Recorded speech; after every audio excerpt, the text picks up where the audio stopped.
Welcome to a session about Azure IaaS and PowerShell. We will talk about some common management tasks that can be performed with Azure and PowerShell. This presentation doesn't have a PowerPoint slide at all. So this is a PowerShell against PowerPoint and PowerShell 1. Okay, so there will be a lot of PowerShell code in this session. My name is Alexander Vukic. I'm a PowerShell MVP, also co-founder of PowerShellMagazine.com and community manager of PowerShell.com. I'm also Azure Insider and PowerShell Azure Trainer. So one of the things that we need if we want to work with PowerShell and Azure is a proper version of PowerShell. So we need version 3, 4, or newer. The right way to check the version of PowerShell is to use environment variable PS version table. So if I look at the content of it, you will see that I'm running PowerShell 5 preview. This is the Windows 10 preview machine. So it's one of those PowerShell 5 preview releases. And when you check for PowerShell version, sometimes in the blog post you can see that people are using get host for it. Don't use that one, use PS version table. Get host will give you a version of a host that runs PowerShell, not the PowerShell version. So that's the wrong information. Then you need to download and install Azure PowerShell module. On the screen you see a command to do that with PowerShell. So you don't need to do that manually. You can install Azure PowerShell module through the web platform installer, or from GitHub, you also have a link to standalone version. And this is the one that I'm using here. So I will not install it because I already installed it.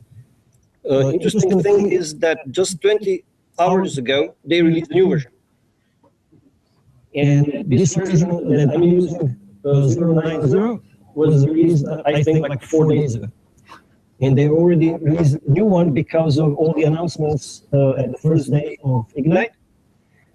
The great change is here, automation commandlets in Azure Resource Manager mode.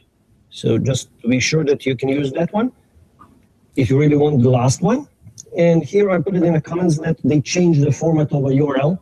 So you can see the new one, how it looks like. So for example, you can already guess that the new one for 091 is 091 May 2015, and then 091 at the end as well. They changed that and used the random number at the beginning of the URL. Once we install Azure module, you can check for it using module Azure list 3. For some reason, it looks like I don't have it, which is really strange. Maybe, let's see. I don't remember switching to this here.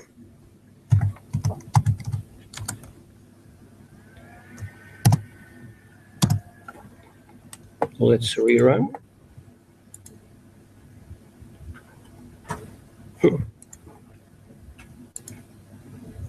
Something strange. But okay.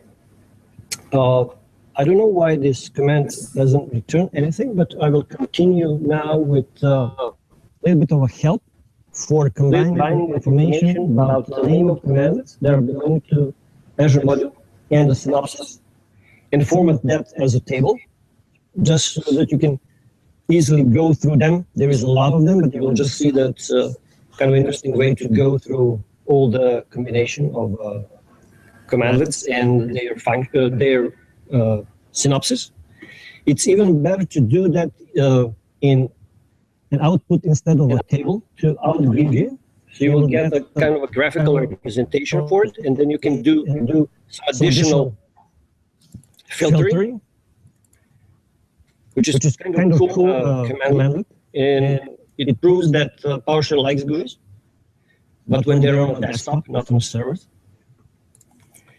So for example, if you go here and you go with contains automation, you will get only the one that we're working with Azure Automation, for example. You can go through all this stuff. You can search here and sort.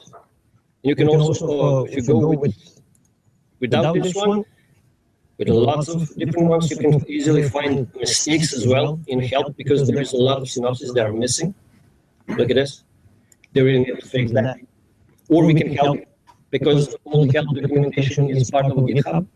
So if you can help, that's a good thing. What's really important to understand when we work with Azure PowerShell is that we practically have two different modules, practically three different modules, when one is common for both modes. And how to check that and know what we are working with is to look at content of variable called PS module path. It contains paths where PowerShell looks for modules so that you can work with them immediately. So the first one here is for my personal modules. Then the second one in program files is for all users on machine. It's introduced in PowerShell 4 because of desired state configuration resources. Then the third one in System 32 is for system modules that are created by Microsoft, PowerShell team, and other teams. And then there is one for Azure. Right now, it's set to Resource Manager. This is the reason why I didn't get, probably something is really strange, because when you do the switching, it needs to change, unload the module and load the new one. So you have two modes. One is for working with service management. That's the portal, that's official one. And then we have Resource Manager. That's the preview portal, right? The new API. So let me try again to switch to service, and it doesn't work at all, which is really interesting. This never happened before. Let me try to open completely new tab.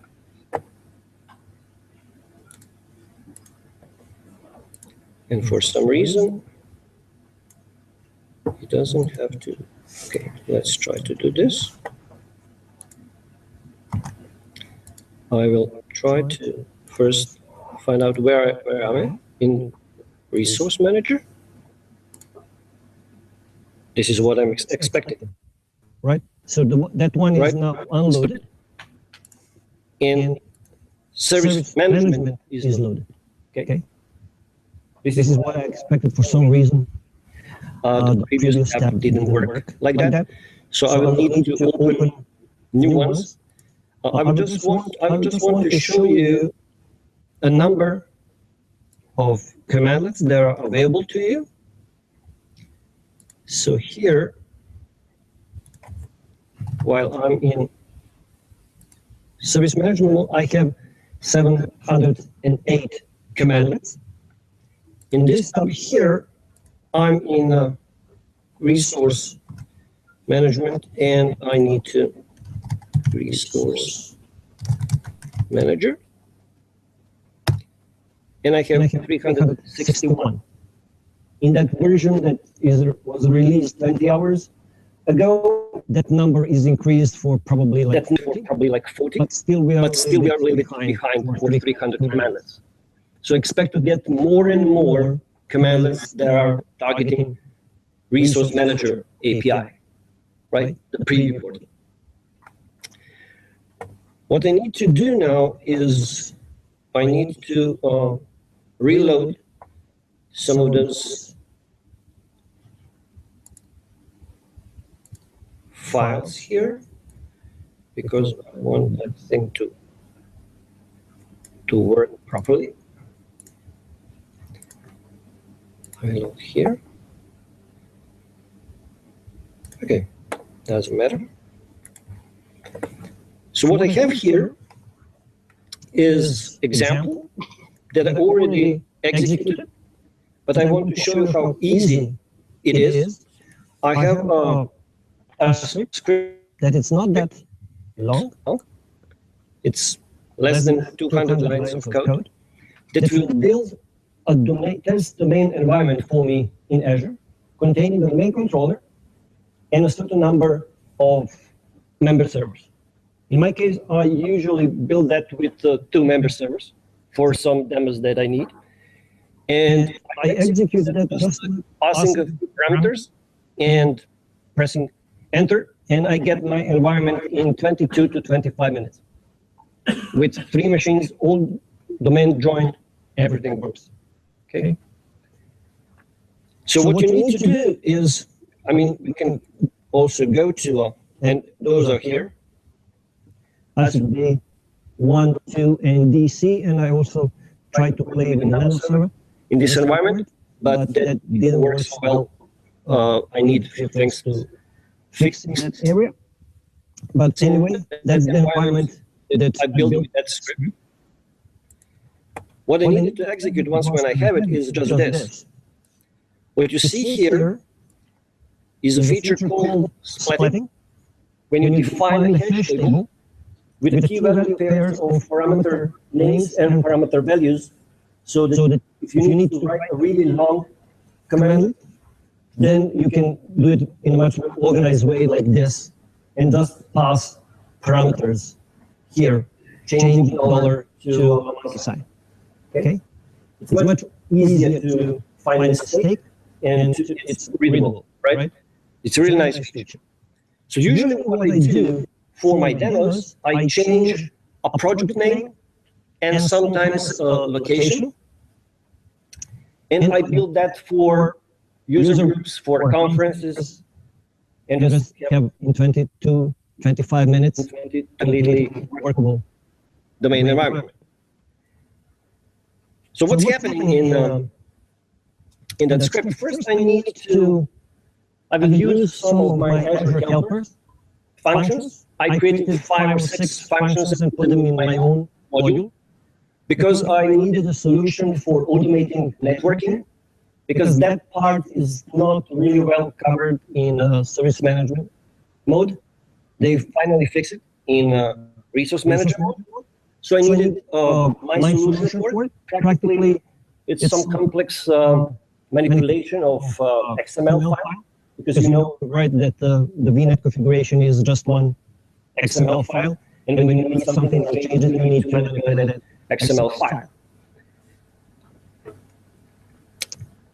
So after passing a few of those parameters, this is kind of a little bit old school that I need to update, because I use affinity groups when they were required.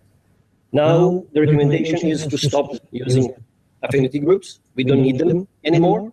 The Azure Fabric is taking care of all the things that were needed before for kind of having your resources at the same proximity. And I'm defining a VNet. This is a cool trick that I use for automating things without passing my credentials. So I stored my credentials encrypted on a file system, and then I load them in a script automatically. So I don't need to be present once when I run a script. I didn't need to be present to type the admin passwords and all those stuff. It's already there on a file system, encrypted in a file, and I will just load it. The recommended way to do it is to save them with the export CLI XML commandlet and to import them back with the import CLI XML. In PowerShell 3, the support for encrypted credentials are added to output of the command. Then I define a service, name for a domain controller. So all those, and because it's all automated, and you know that you need to have unique names for certain things, right? Then you have some checking inside of your script. You can see here that it's really powerful to create a VM in PowerShell. You can do a lot of things in one run. The idea here is a little bit different compared to usual PowerShell. When you work with Azure, and when you work with Azure VMs, you work practically first with the VM object that is created locally. You set all the properties, and once when you are done with it, then you pipe the result to new Azure VM or update Azure VM, depending are you creating a new one or updating the existing one. Why we do that? Because the traffic is really expensive, right? You don't want to go 5 times to some Azure data center to change something there. You want to do all the stuff first locally, and then when you are done, you will just pass the final result and set of properties for that object to Azure Fabric so that Azure can do the magic and create VMs. So what I do here is I define instance size for it. So be aware that instance size is case sensitive. So PowerShell is not case sensitive. But implementation here is. So the Azure technology and the Azure API is forcing us to be careful. And if you pass, for example, for instance size small using all the lowercase, you will get error that small doesn't exist, is not a valid value for it, and then you will get the valid one, and one of the valid one will be small, but with the capitalized S. People usually don't understand that, they don't even see it. Because when you work with all those things in a portal, then the portal takes care about those things for you, right? You get those tooltips, you get those warnings. In PowerShell, you need to read error messages. No one likes those red error messages, but they're really important. And very often, they're really useful. And you will get information that can help you to find the problem. Don't panic the first time when you see them, okay? Just like try to read them and to understand what's going on. So then later I will pipe that initial object to add Azure provisioning config, specify the operating system should be labeled, and then admin credentials. Also, the good practice is not to hard code your passwords in your script, please. Or to type them in clear text. Try to use get credential to pass them. They will be saved as secure strings in memory. Okay? So in case of a dump or something, it's better. Question? Yeah, I have a question regarding that. So an alternative is working with the publish settings file that you can download from the portal. And that's also not recommended because you have your management key and it's like somewhere on the system and you can use it just in PowerShell. That's not really connected to this. It's more connected to how we authenticate Azure PowerShell environment to Azure. You are right. I didn't mention it, but we had 2 ways. The first one was to use Azure Public Settings files, and it contains a certificate thumbprint, right?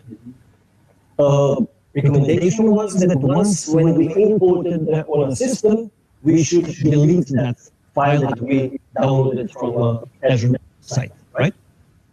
I don't know how many of you are really doing that, but that was the recommendation. Then when they started creating better Azure Active Directory, they created a new command, add Azure account, that is now recommended for usage, and not just recommended, but it's also required for Resource Manager mode. You cannot work with Resource Manager mode if you use public settings file. You need to use an Azure account.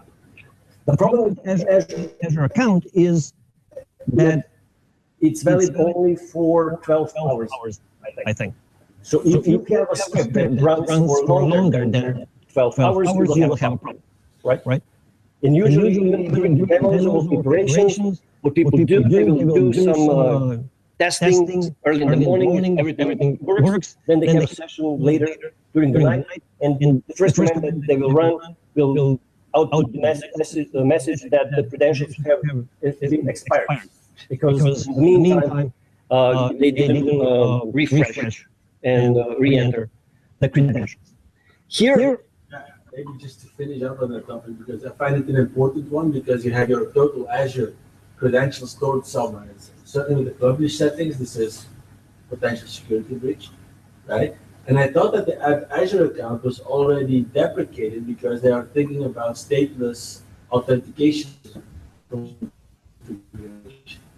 Because what if your PowerShell is running in the background? Like we are using background services that upload after each build new Azure machines and new CS packages to cloud services. Okay. So you cannot use Azure accounts when you're running in background.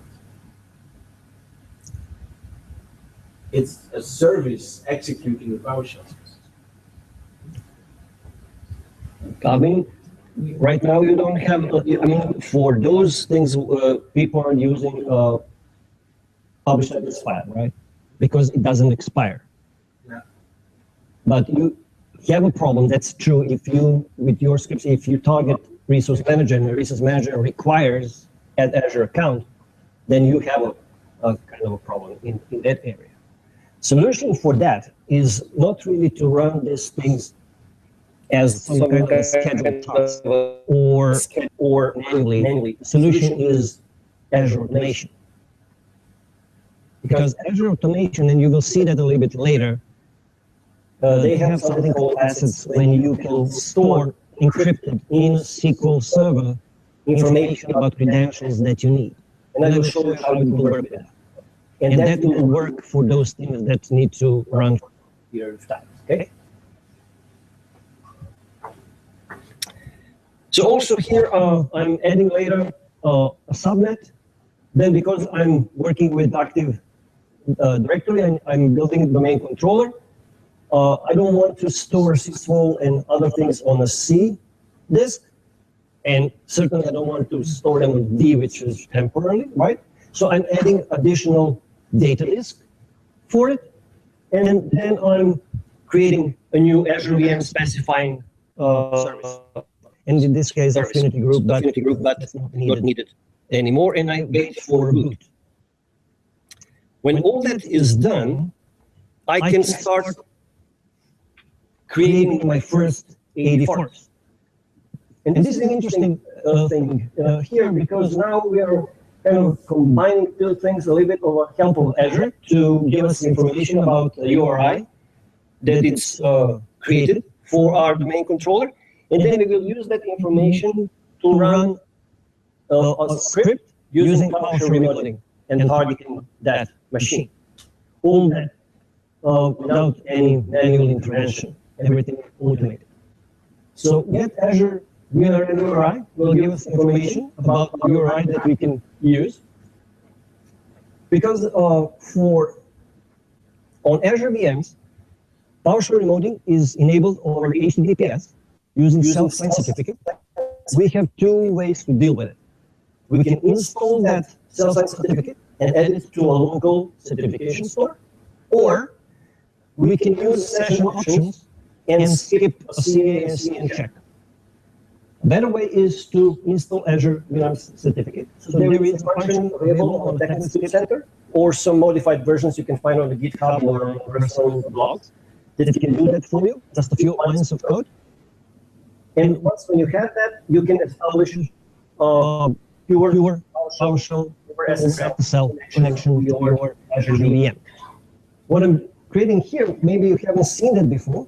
I'm using a format operator -f to combine two strings into one. So those are placeholders that I will add domain name and top level domain. And then I'm building a script block assigning to install script variable for doing a lot of things that if you are familiar with dealing with disks and working with stuff in disk management, GUI, it's kind of a boring process, but you can automate that completely. With just a few commands, we can initialize disk, specify a partition, style, add new partition, format that as an NTFS, add a label, and then we can, once we have that additional disk formatted for us, then we can start working with additional features for promoting our machine to a domain controller and creating a first AD4. So here I'm again using the splatting. So I'm putting all that stuff in a cache table and call it params. It's easy to understand what's going on if you are experienced with building the main controller. I'm not going into those details. And once when I have all those, I'm just using install AD IaaS forest, passing all those parameters. Isn't it better when we use the splatting and we don't have those long lines of sausages? Once when we have that, invoke command is here to invoke PowerShell remoting. We have a URI, credentials, and we pass our install script to a script block. After that, I'm not logging anymore to a local account, but to a demo, name, which is the name of my domain, and Alexander is the name of administrator. In this do until loop, I'm waiting for the main controller to become ready, checking if the state is ready or all. Those are the little things we need to do when we want to automate stuff, right? Because when you work on those things manually, what you will do, you will probably refresh your portal to see if the status changes for a VM, and once when it's done, you will continue and you will add an additional VM and work on it. But here we need to check for those things.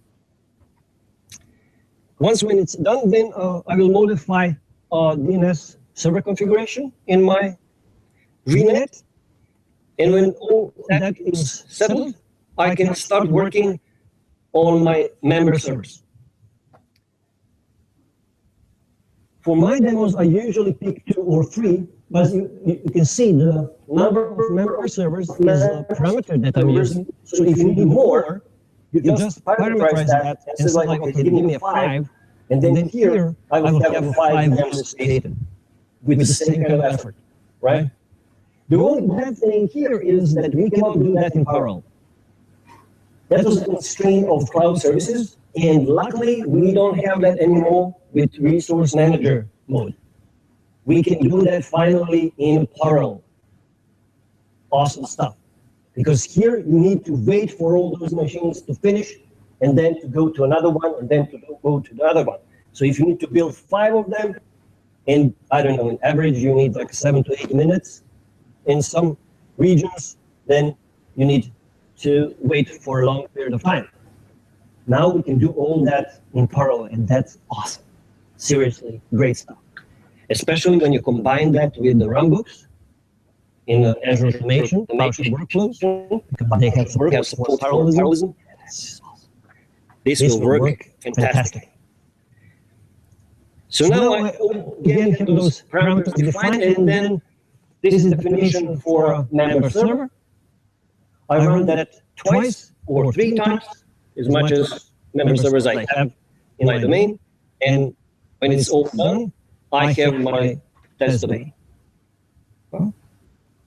So no manual interventions, just a few parameters at the end, at the beginning, and that's it.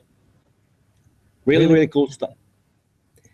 Can you compare this to time that you will need if you try to do this manually? Like 25 minutes compared to how many hours will you need? And you know, maybe you will be fun. I mean, you can do that once, but can you imagine like going to conferences or presentations like twice a month, and every time you need to rebuild this? Because you got the time to build the script on the airport. Yeah. Or a hotel, right?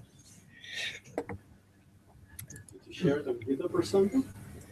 No, but usually I send to members of a groups or so. So here I have also something that it's kind of useful, I think, and I will open it again here because the first tab is somehow tricky and doesn't work very well with me anymore. So what I have here is solution for when we need to work with the VHDs. So this is not really connected. The first script is not really connected to Azure, but just automated PowerShell way to create the VHD and put some files in it. And then when we have it, we can upload it to Azure, register it as a disk, and attach it to any Azure VM that you want. So it's a pretty cool way to kind of transfer a number of files inside of one VHD, and we can also automate that. So here what I have is I define a path for this VHD, and then I have a function that will create a VHD file for me. So this is all one line of code, starting here and finishing here. Seriously, magic. For doing all the great stuff for mounting the proper labels, like does it come to C or D and new partition, and then format all that stuff and get the partition and other part. It's just fantastic. It's not that long. I mean, just once when you have it, I modified it from some blog post that I couldn't even find where it was because I have so much of those snippets, and sometimes it's really hard to kind of find a source later about it. And then so I can define this create thing. What I need later is I need to mount it so that I can add some content to it.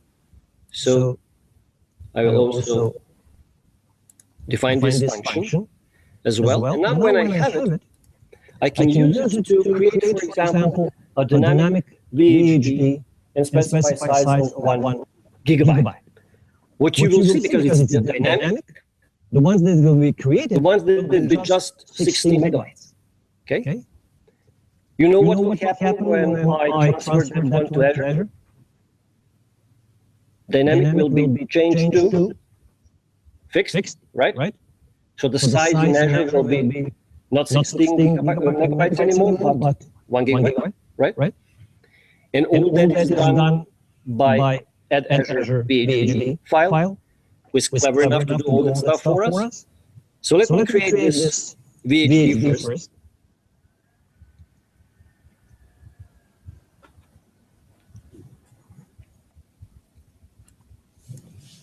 Okay, I think that I know what's going on. I'm not in the right path. So let's go here quickly.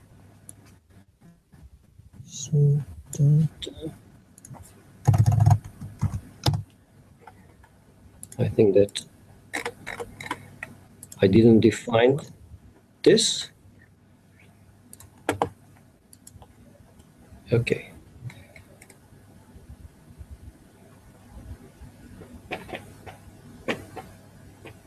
The file already exists. Okay.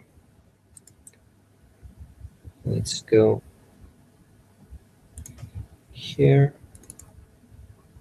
We have it here. Not anymore.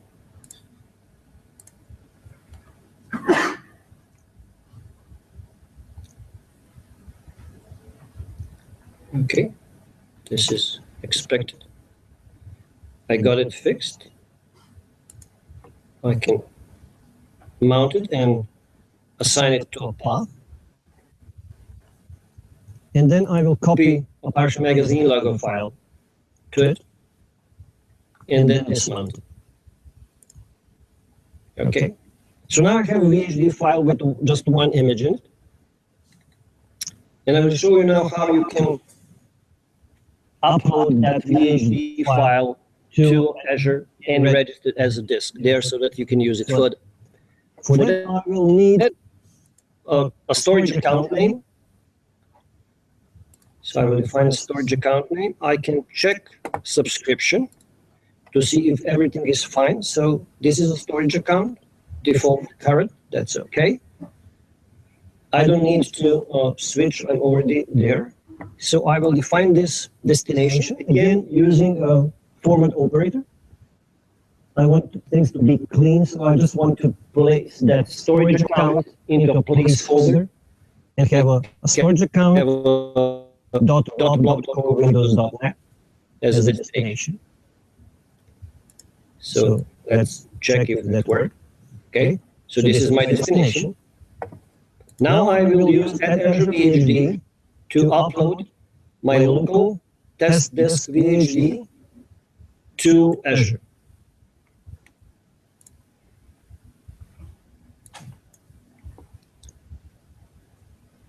It needs to calculate a cache first, and then it will upload that disk. In the meantime, I want to show you what you need to do if you want to register as a disk a VHD file that contains operating system. Okay? There is really a simple difference. You need to specify -OS Windows for Azure disk. That's the only difference. If you don't do that, then it will register as a simple disk. You remember that when you are adding disk, there is an option that says like this VHD contains the operating system, and if it does, then you need to put a check mark, right? So that's the part here. So it's already done, and I will now register disk, and from this point now I can use it. I will just use get just to look at it.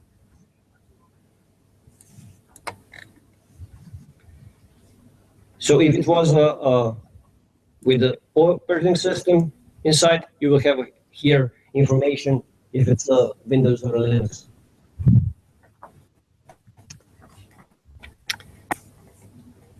Another example that I wanted to show you is a really great feature that they added last August, I think.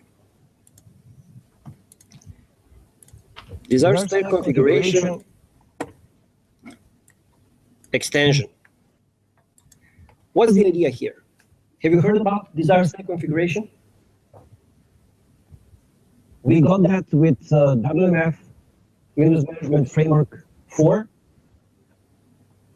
Disaster state configuration is a new configuration management platform for setting configuration of Windows and also non-Windows machines. There are some demos and there are some examples. How can you do that even to configure Linux boxes? So idea is in the future we will use a declarative approach for working with Azure resources. And for working with Azure resources, we will use a resource manager. We will use those template files now. We will very soon work on that. And for configuring virtual machines from the inside, we will use disaster state configuration or Chef or Puppet or combination of those when the Chef can use a DSC resource. So I will give you here a simple example when we will apply a configuration that will add one local security group to one of the machines that I have in my subscription. Nothing fancy, just that. But I want to show you the whole process, how we work with that. So let me show you first configuration. This is a simple disaster configuration. Think about it, kind of a special kind of a function. One when you define it, and you run get command in the name of a configuration, you will see that it's new type of command. So I give it a name that it's just something that I've picked. I'm targeting the node local host. Why they use node instead of computer name? Because you can use this not just for computers, but also for non-Windows devices. You can apply this to things that are not Windows or even Linux boxes. You can use this with network switches as well. So I have a resource group, and I give it the name group example. Set a name for it. Set the name to be present. Ensure property can be present or absent. If you say present, it will be created. If you say absent, it will be removed in case that it already exists. If it doesn't exist, nothing will happen. The good thing, and really one of the crucial things about disaster configuration and also about resource management templates are not just that they are declarative, but they are also idempotent. That means that if you repeat them more than once, they cannot do any harm. If the state that we want is already there, nothing will happen. Because the testing will be executed first, and if the answer is okay, test passes, it's true, doesn't do anything. If the test is false, then the set will run. The great thing here is there is no error handling and all that stuff. The platform is taken care of. Isn't that awesome? You don't need to think about it. Otherwise, you will need to do more error handling. Just like, okay, if you need to create a new path, test if the path already exists. If the path already exists, don't create it. If it doesn't exist, then create it. And all that stuff for everything that you are doing. Here, you don't need to do that. So how can we work with disaster stack configuration in our Azure virtual machines? We can leverage disaster stack configuration extension. We have a lots of different extensions. You know that even from a portal, right? From the even in the old one, we have Azure Agent VM. One of the first was the BG Info extension, and then the one that I forgot the name that can set the RTP and reset the password for admin. Then they added those for Puppet and Chef for and script extension, and then security ones that will install Microsoft malware system, and then Microtrend and Symantec as well. But there are also a lot of them that are not present in the GUI at all. But if you go to PowerShell and you run a certain command that I cannot remember right now, but we can try to find it. Let's say extension that can help me to get a clue about get Azure VM Chef extension. So those are those specific ones, and then we have get Azure VM DSC extension. That's the one that I need, and get Azure VM extension, which is kind of for everything. And when you run it, you will get the list of all the things that you can use. So what I need to do is I have one machine that is active. And the good thing is that from the last week, we can apply this also to 2008 R2 with Service Spec 1. Before that, it was always supported only for 2012 R2 and 2012. Now we can also apply that to 2008 R2 Service Spec 1, which is awesome. The only difference is when you do that, you will pass through, for the first time, you will pass through two restarts. It lasts a little bit longer, but because they need to add some additional stuff for all that things to work. First, what I need a URI for my machine. So let's see if this works properly.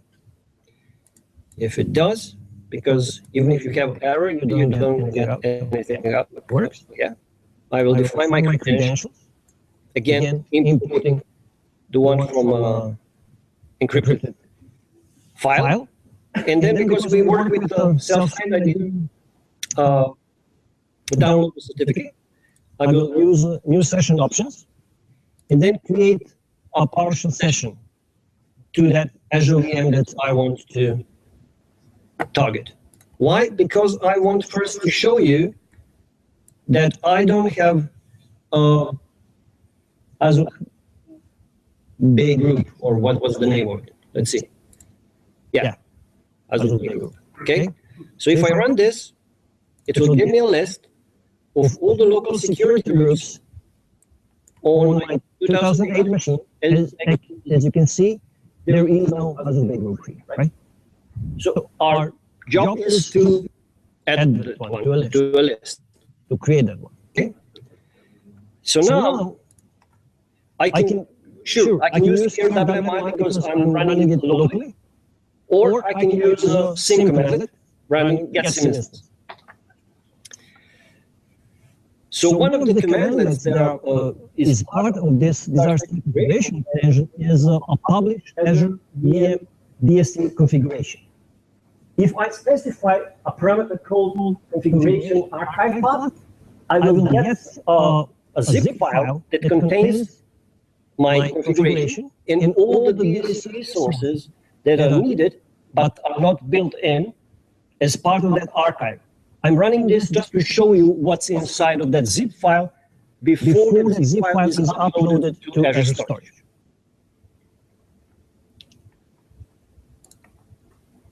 And I added a force just because if I during my test created that file, it will be just forward. Okay. So now I can look at it. I don't know if you know this, but if you pass zip file to invoke item, it will be opened by a program who is associated, which one is associated with zip files. In my case, that's zip. So as you can see, that zip file that will be uploaded contains only this configuration. If I used some experimental or these resources created by community that don't exist already on the operating system, those resources will be added to this zip file as well, so that they can be used once when that zip file is downloaded to that machine and extracted there. Can you download the current state of something you want? Can I download state? Can I get in a desired configuration state company file? For example, like you live in a WMI object, just download me the entire group structure. Download me the local security rules. Not like that. It's not something that you can get like you would like to get kind of a snapshot. Yeah, then you change it. That would be awesome, right? Right. That would be awesome, but it's not possible, really. That's the number one question that I get every time when I talk about DSC, because people say like, can I kind of configure one machine perfectly and then extract desired state configuration with everything from that machine so that I can apply that configuration to everything else, right? But it's like sysprepping. For example, with cloud services, there's also desired state configuration, but it's like terribly non-documented. I mean, here, here, if you really think that it's not for configuring everything. You can configure lots of things, but it's not like to get kind of a reverse engineering of a state that you have somewhere and then extracted that and get really extremely long. Can you imagine just all the data from registry and all the data and you have permissions for every single file on the system and all those things because you want to have the same? That's not really a point here. The point here is that if you, for example, have a web farm with 20 servers, and they need to be identical, okay? Then to configure those systems, you can create one configuration file and apply that same configuration to all those 20 ones. And desired state configuration will put them in desired state, and they will all be the same. There's also one feature that I didn't mention is that desired state configuration is capable of fixing configuration drift. So in case that for some reason, one of those machines is getting out of the desired state configuration because someone deleted some files or something bad happened, desired state configuration will try to fix that. The local configuration manager will try to fix that and to return it to desired state configuration. Okay. But let's go back to our example. So here, with the same commandlet, but now without specifying configuration archive path, I will upload this zip file to Azure Storage, to a default container that I cannot remember right now. how it's called. How it's called. I think it's dash DSC dash files. I'm not sure, but might be something like that. So I'm not changing anything. And now when that file is finally in Azure Storage, I can run this and I will run it and then try to explain what's happening. So first, in line 22, I will get information about my Azure VM object, pipe that to set Azure VM DSC extension, changing the properties of the object. I'm pointing to a zip file and also to a specific configuration name inside of that zip file. What that means? It means that I could have more than one configuration in that PS1 file and then just use that for different purposes. Okay? Use one configuration from the same zip file to configure one machine and another configuration to fix the second. Okay? Because I'm applying this to existing machine, I'm piping the final VM object to update Azure VM. In case this is the first one, then I will use at the end new Azure VM, right? But this is for existing one. It still needs some time. It's still much faster because I already run this against this machine a few times. If I didn't, the process is that once you apply this to a machine, it needs to download a certain fixes that are needed, especially for 2008.2 Service Port 1. Then it needs WMF 5 preview, usually the latest one. So in this case, you will get the April preview. And then someone will say, yeah, but that's a preview, right? The point with the WMF preview is that some of the features are stable and supported by Microsoft. So even if it's tagged as a preview, the Microsoft will provide support for it. It's all explained in blog post on PowerShell blog in December. Please read it. There is a list every time when they release a new preview. Look at the release notes, and you will get a table with explanations for every single feature. There is it stable or still experimental. And for stable ones, you will get the same kind of support if you have a PowerShell 4, right? And if there is a bug there, it will be fixed in the next release.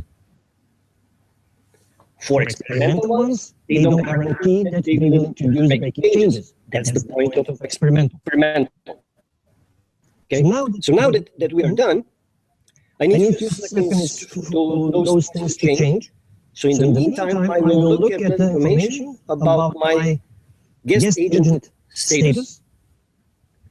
And if everything is all right, I will get information that the guest agent is running and it's accepting configurations.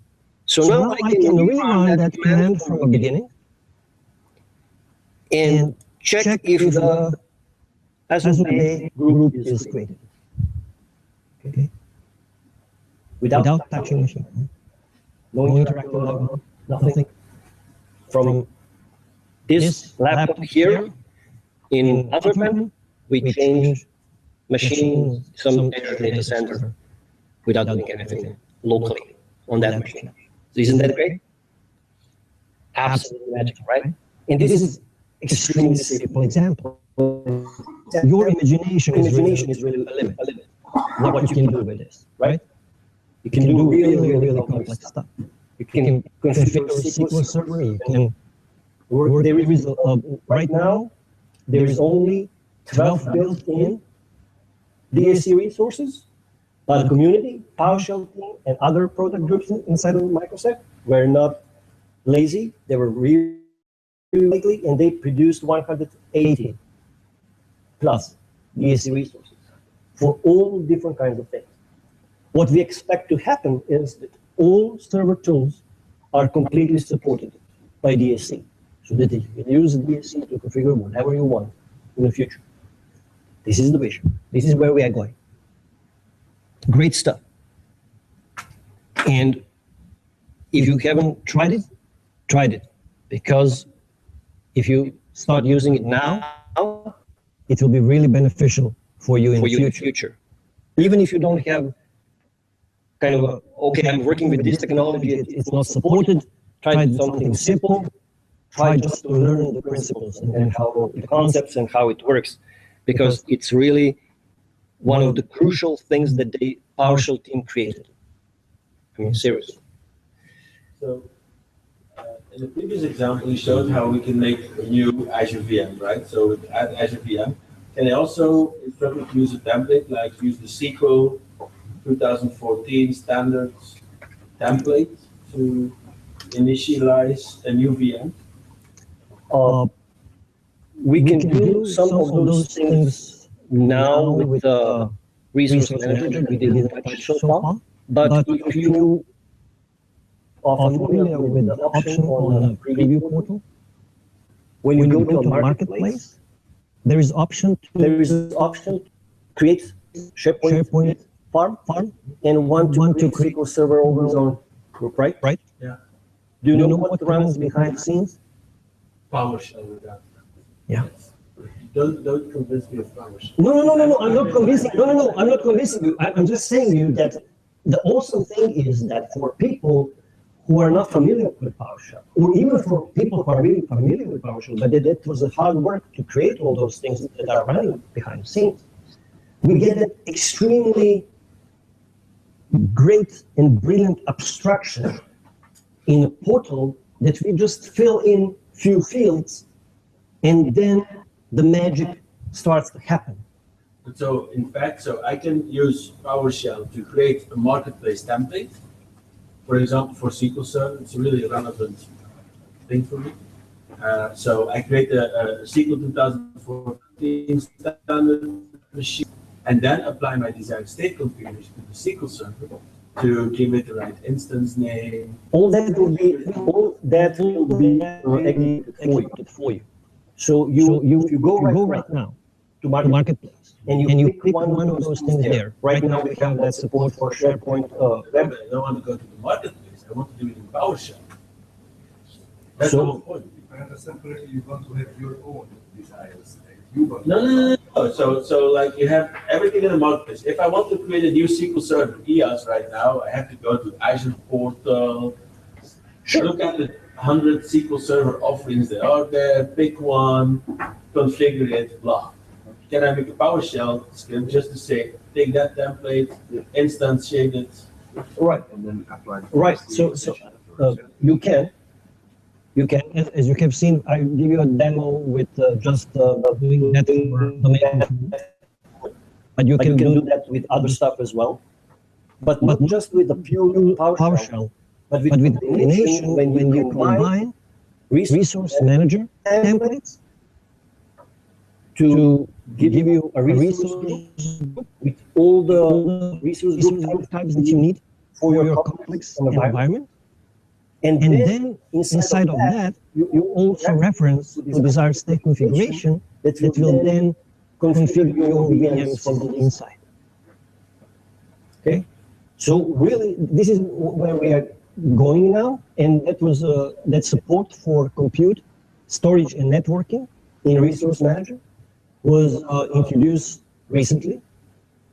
And for that to work properly, you need the PowerShell, Azure PowerShell 090 or the latest one, 091. And then you can work with those Resource Manager templates in combination with desired state configuration to get everything, really. So it's really, I'm not saying that right now you can do whatever you want, but this is where we're going. And if there are any questions for Service Manager thing, I will move now to show you how it works with the Resource Manager. The Resource Manager mode. But before I do that, let me show you one thing here. I mentioned Azure Automation a few times. So this is the official one, right? Official portal that we have. Azure Automation was available only in that one, but since yesterday or the day before yesterday, Azure Automation is now also part of Preview Portal as well. So I will show you here just experience with one of the runbooks that I've created. It's a really simple one, but I think it's interesting. It helps me for working my demos, and that runbook will start my demo environment in proper order. Because I have the main controller and some member servers, I need the main controller to be started first. Right? So let me show you that part really quickly. So I have automation. I created an automation account called Automoto. I have a runbooks here, and the one that I'm interested in is start Azure VM. So let me show you how that one looks like. So the point here is that we wanted that solution for credentials, right? When we work with something that lasts for a long time and we want to securely store that, we have a solution for it when we work with Azure Automation. I don't know if you have heard that they announced that now we will have from Preview Portal support also to work with Azure Automation against on-premises things. So we can add so-called hybrid workers that are running on premises to be part of all that stuff. So you can control now from Azure Automation, Azure resources, and also on premises. Isn't that awesome? Absolutely great stuff, right? So here what I have is a PowerShell workload that we call runbooks to make it easier for people familiar with Orchestrator to transfer to Azure Automation and also service management automation. So what I have here, I created an asset for PS credentials. I give it an automation account. So when you have Azure Active Directory tenant, you will create an additional user in a role of a user, and then you will assign co-administrator rights to your subscription to that user, and then specify really, really long password and created that as an asset. So you can see, okay, I don't want to go there right now, maybe later for another one. And then you reference that to get that information PS credentials, just specifying the name and credentials, username and passwords are stored encrypted. The password is encrypted and stored in a SQL database. So it's not hard-coded. If someone looks at this, doesn't know anything about it except the name of that credential, but it doesn't mean anything, then we use an Azure account with a parameter credential. That credential parameter works only with Azure Active Directory accounts. If you try the same thing using Microsoft account, it will not work. Read the help files, it's already there, but always remember what I said. Okay. But be kind of careful that because there is a lot of people disappointed when they tried it, and they usually tried it with Microsoft account, and it doesn't work for them. It's like, why? What's happening here? It's broken. So what I do here, I'm getting the list of Azure VMs in my service, and I'm looking for those that are stop allocated, deallocated.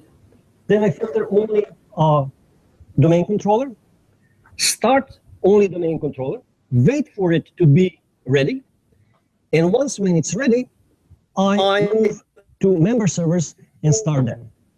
So this runbook really quick and dirty solution, but it works for me for my demos. Always guarantee that my domain controller will start first, and then the member servers after it. So instead of me going through a portal and clicking and waiting for the domain controller to start, I will just run this, and it will work. The good thing is also for some other runbooks that you can schedule them because you have a scheduler in Azure Automation. We will talk about Azure Automation a little bit later for Resource Manager, but now let's move and talk about it here. So What I have here is, let me just check, looking at my module, PS, module path, split, and now, again, wrongly in this one, I'm in service manager. Okay, so let's switch, and here I want to see both, and then rerun this one. This is really unusual. I mean, seriously, this is very unusual. I don't get it. Why doesn't it work? I will take this to a completely new one and try to, okay, try to switch, and now it works. This is something a little bit weird. Let's check subscription. It should be with Windows Azure MSDN.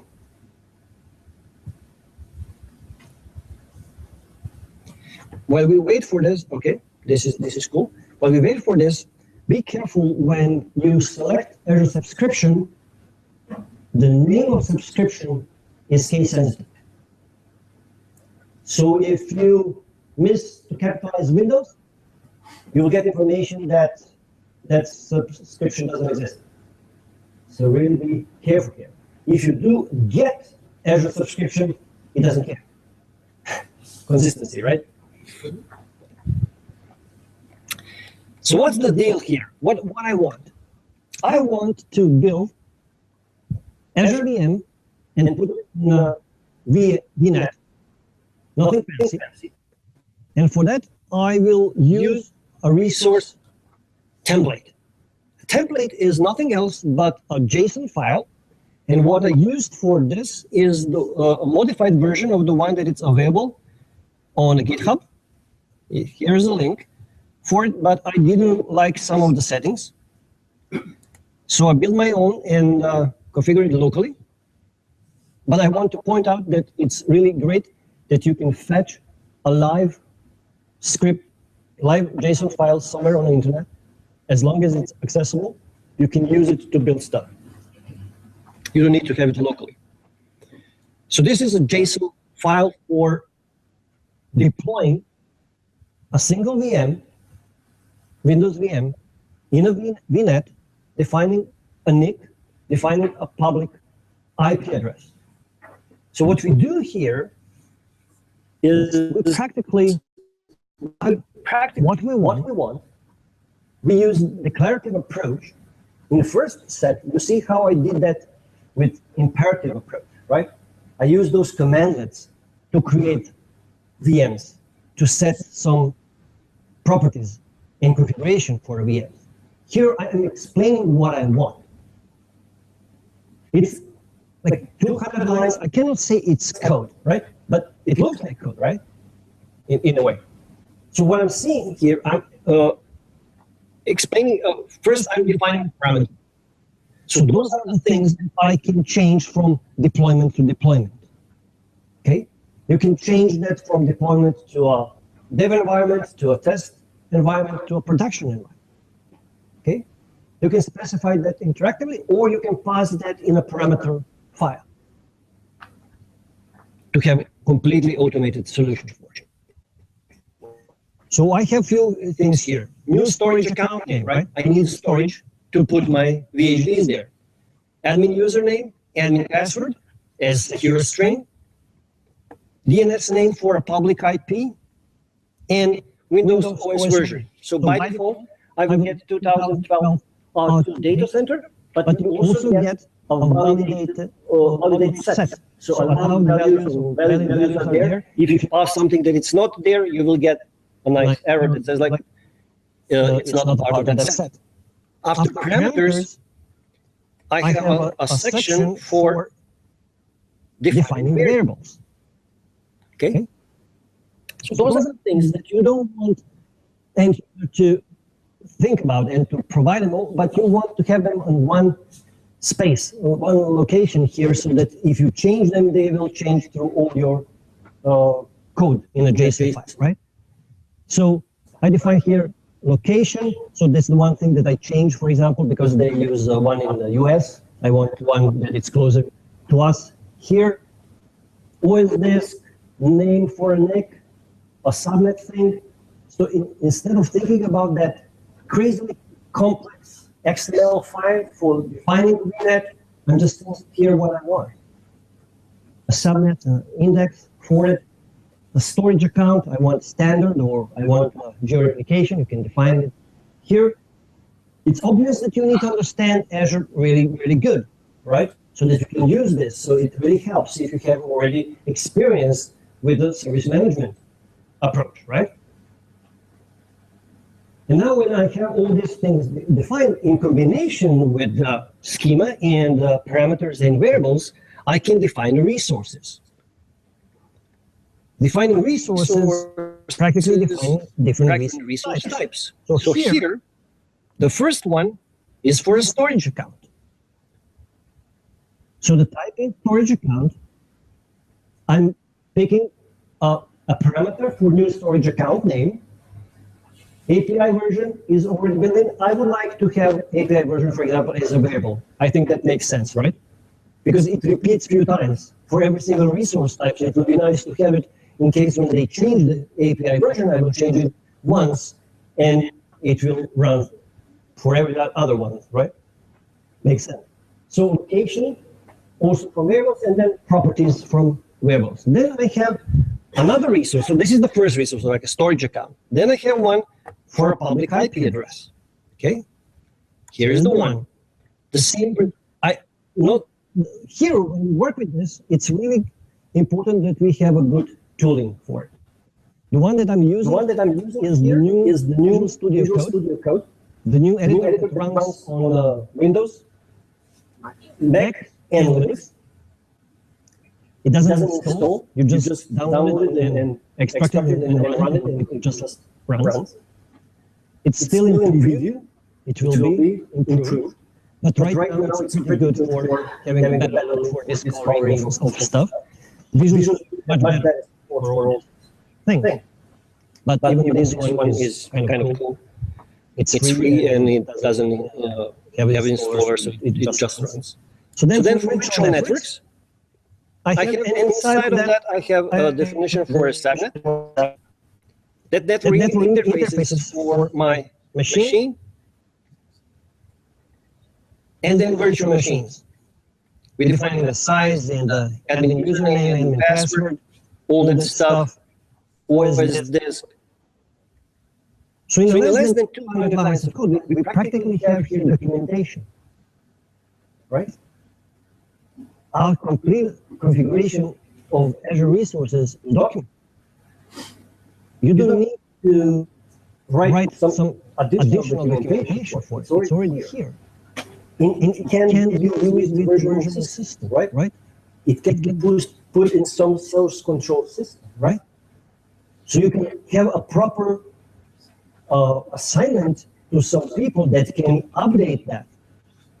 So we are talking here really about that DevOps things that are talking everywhere, and we already hate that term in the same way as they talk about cloud, but there was no cloud, but they just talk about it. But the DevOps thing is really now hot and in, and you can see here that Microsoft is really pushing aggressively that area and really moving fast there, moving.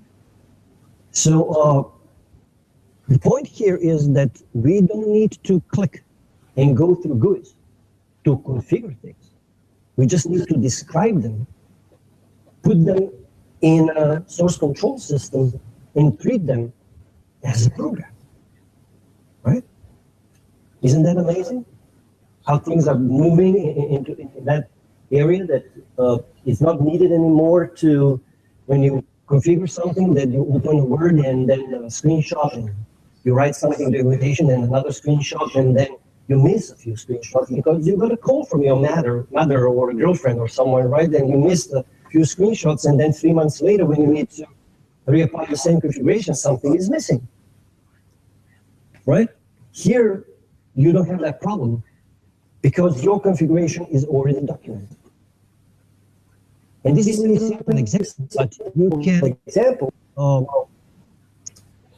apply a disaster configuration settings here as well, or custom script extensions, or any kind of extensions as well. And have really, really complex things. Go to GitHub, they have already a huge number of templates for different scenarios, for Windows, for Linux, for really, really complex solutions. This is just a simple one, just to show you how it looks like and how it looks, that transformation from a service manager to resource management to a resource manager.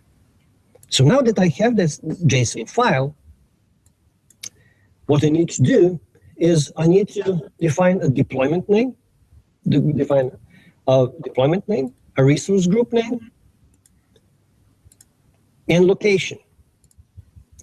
Then with new Azure resource group, I will create a group because I did that already. If I rerun it, it's like, oh, it already exists. Do you want to update it? And I will say yes. So it will give me information what I have already. So those are my resources defined by the JSON file that I already executed once and reapplied that. The name of my VM, the name of NIC, a public IP, a VNet, and storage account. The good thing is here that I cannot make a mistake or destroy it because it's idempotent, the same way as disaster configuration. So if I reapply it, nothing bad will happen. So how does it look like before I run it? If I go here, browse, and look at the resource group here, see, those are the things that are part of my resource group. My virtual machine, a network interface, and a public IP. Also, if I go to all settings, I will get information about the storage account and the VNet. So this is a way when you want to fetch information from a URI. So if you have that, you can use it. Be careful if you use someone else. Always check if the settings are all right for your needs, because usually they are US-centric. So be careful about that. You want something that's closer to you, so West Europe, at least change that. So in my case, I change that and put it in a file that you have seen, and I will apply that. And because I'm not using a parameter file, I will be prompted for certain values. Okay. So this is the name of a storage. Then I will be asked for admin. Then I will be prompted for a password.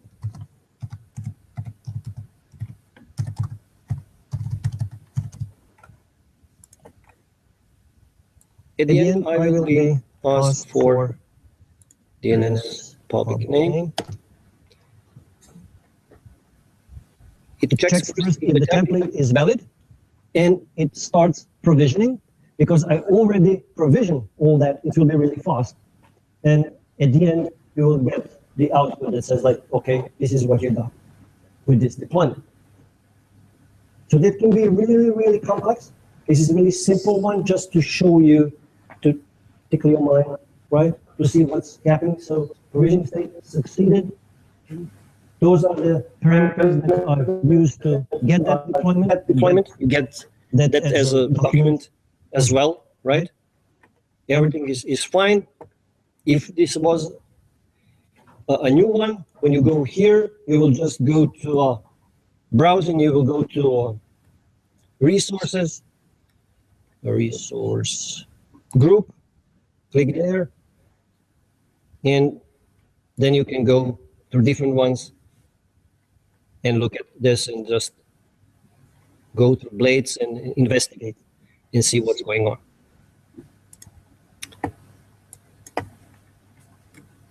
It's really, really great. So I wanted to show you just one thing. I wanted to check if I can start a remote desktop connection to that machine, and I realized that the difference between the one that we have with Service Manager is that the launch parameter is missing. So we need to wait for the next version of Azure PowerShell. They're working on it. They didn't have time. That was not like very important. And I will just show you something really quickly how I worked around it, because you can use it without, and then you can use invoke item. So let me try to give it to show you that.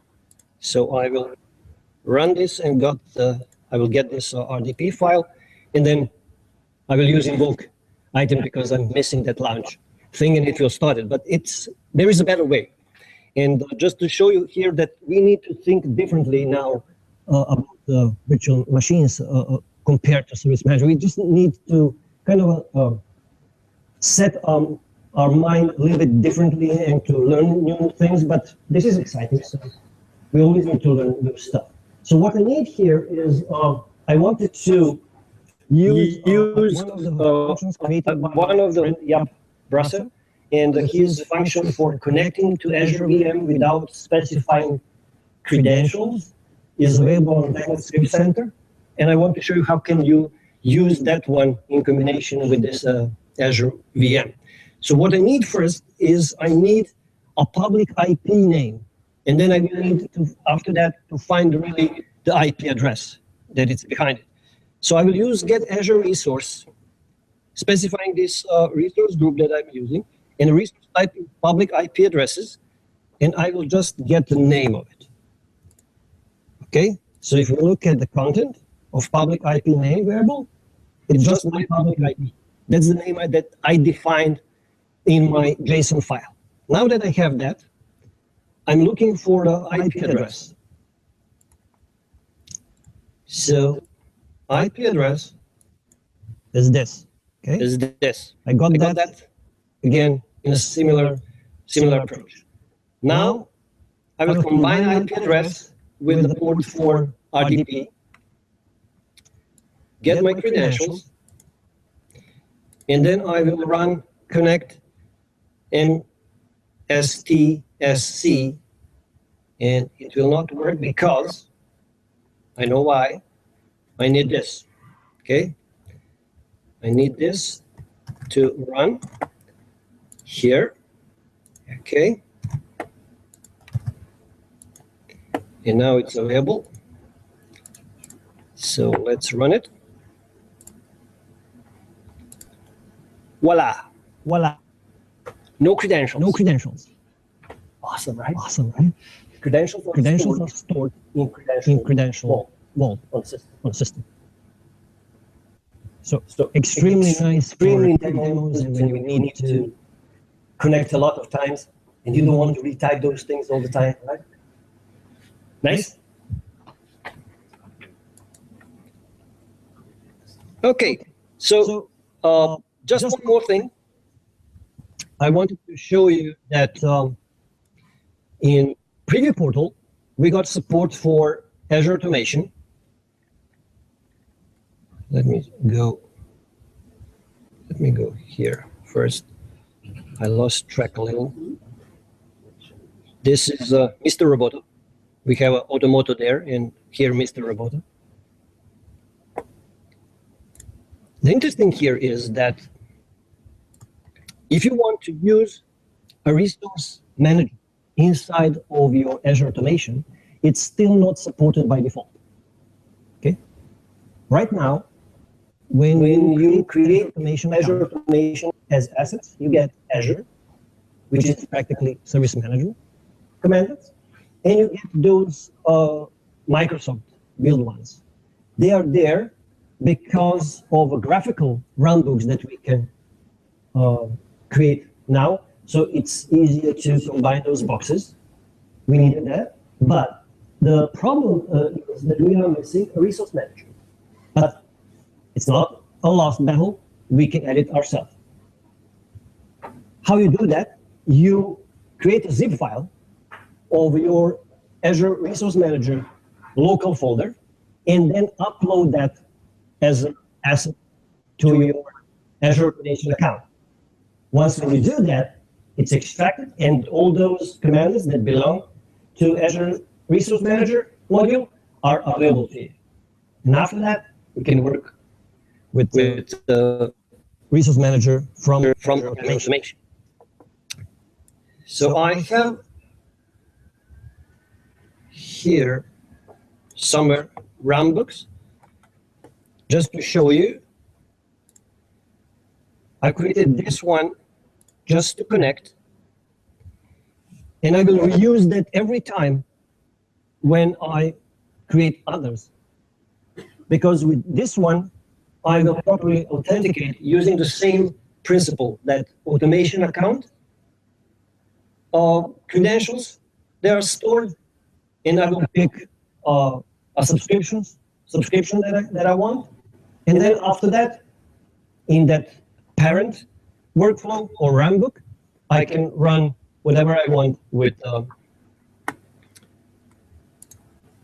So, for example, in this doesn't work like this. I need to go here.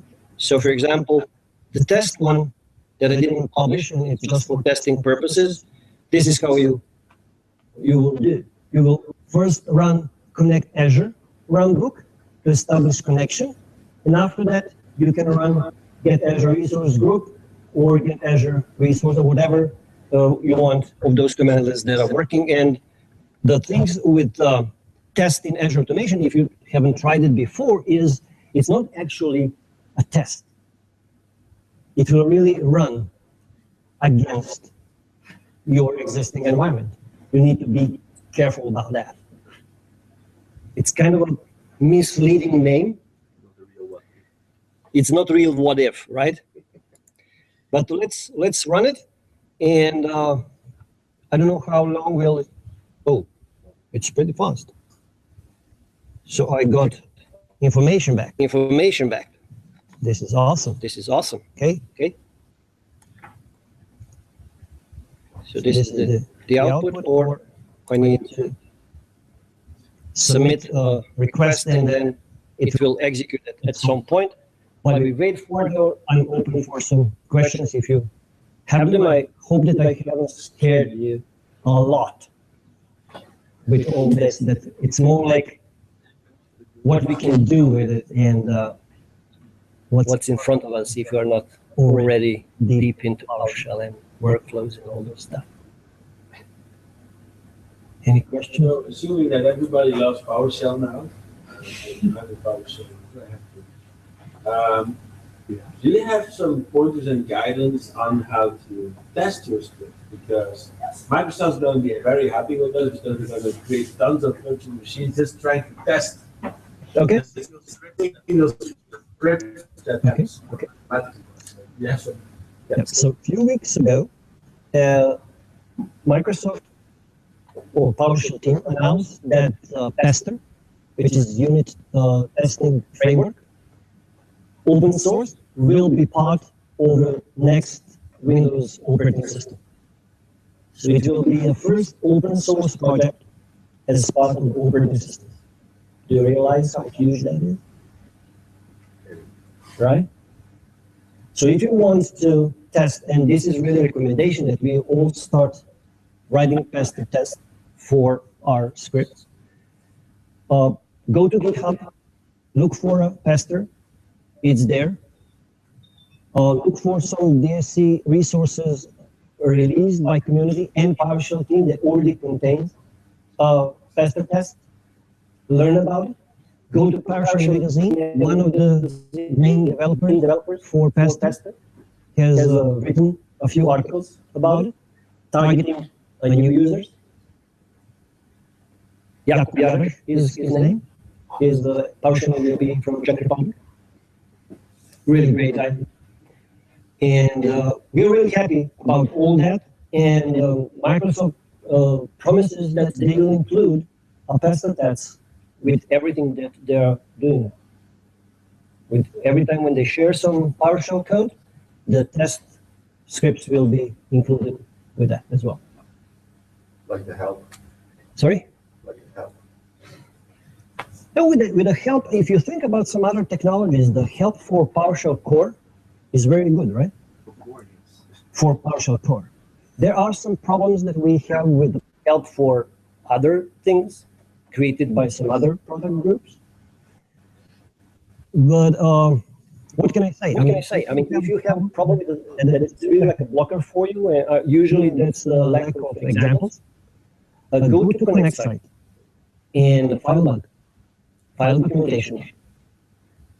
They're looking at that and they're fixing it. I mean, help is getting better. We all know that. If you compare one version of help from 6 months ago and the help that it's right now, there is a difference. So there are people that are working to fix those things. So this is what I say. I mean, I realize why you are frustrated, but things are getting better. Yeah, it's just I tried to download the help once. Okay. Doing the steps from like this session on channel 9. Okay. It just didn't work. That's frustrating. Yes. Did you try So to update help, you need to run PowerShell as admin. To run, the reason for that Is that they wanted the I did. help files to be closer to actual modules, so they are in System 32, and you cannot write there if you are not admin, which is kind of stupid to be admin to download help, but this is how it works now. We hope that might change in the future. So update help should work for every help documentation that it's already provided. If you get some error messages, that doesn't mean that you didn't get any help. You didn't get only for some particular modules. There are now new version, but they didn't update help. But that will kind of change in a month or so. But if you're seriously missing something and you find the mistakes and serious bugs, file it on Connect, because there is it's watched. I mean, they're really taking care of it. They're really taking at problems there. When we talk about Azure PowerShell, Azure PowerShell help is not updatable. Why? Because they are releasing almost like every 2 months. Okay, so they provide help built in with Azure PowerShell. All the documentation for Azure PowerShell is part of GitHub. So you can look at it there, you can file issues, or you can even pull requests if you know how to fix some of the things, and they will look at it and then merge it, your solution, if it's valid, okay? So, and they made all the process of contributing to help much easier a few months ago. I think if you go to Scott Hanselman's blog, he has a really good article explaining what are the steps to participate. In the meantime, we got results. So as you can see, we can successfully execute resource manager commands in Azure Automation. We don't need to wait for them to add that module. It would be better if it's already there by default, but if it's not, you just zip it and add it as an asset, and after that, you can work with it. If there are not any questions, I will finish my session with this, and thank you. Thank you, really. I really appreciate when you're staying so long with me. Thank you.